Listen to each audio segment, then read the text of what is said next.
Hello guys, welcome back to our channel ఉమాతో ముచ్చట్లు. మనం ఈరోజు చేసుకుంటున్నాం పాలక్ పలావ్. 2 ఆనియన్స్, తెల్లగడ్డ అల్లం, 4 పచ్చిమిరపకాయలు,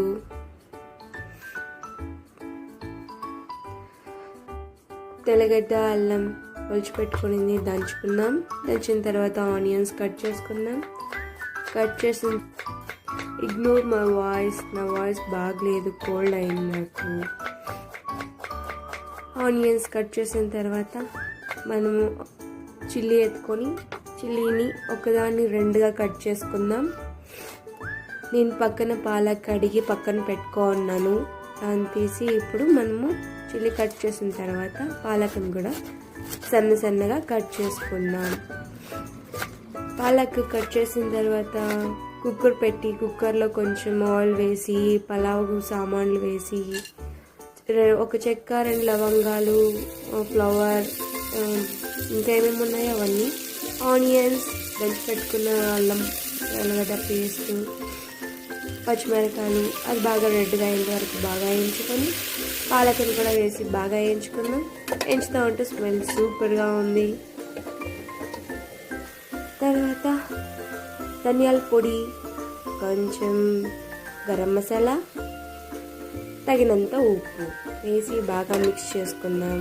అది వేగేంత వరకు పన్నీర్ తీసుకొని పన్నీర్ని చిన్న పీసెస్ లాగా కట్ చేసుకున్న దాన్ని మళ్ళీ మనము వేగే దాంట్లో వేసి బాగా రోస్ట్ చేసుకుందాం.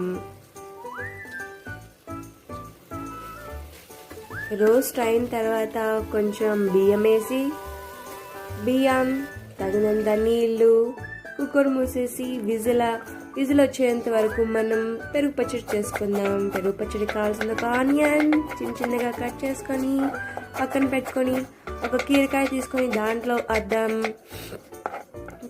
పెరుగు పచ్చడిలోకి దాన్ని కూడా సన్నగా కట్ చేద్దాం. నేను డ్యాన్స్ వేసి నాకు కోల్డ్ అయిందని చెప్తున్నాను. కీరకాయని కూడా చిన్న పీసెస్ లాగా కట్ చేసుకుందాం.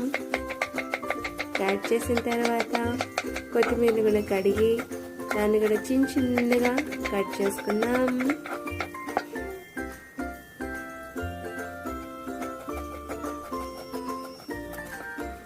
కట్ చేసిన తర్వాత విజిల్ అయిపోయింది. అన్నం కొంచెం బాగా మిక్స్ చేసుకుందాం.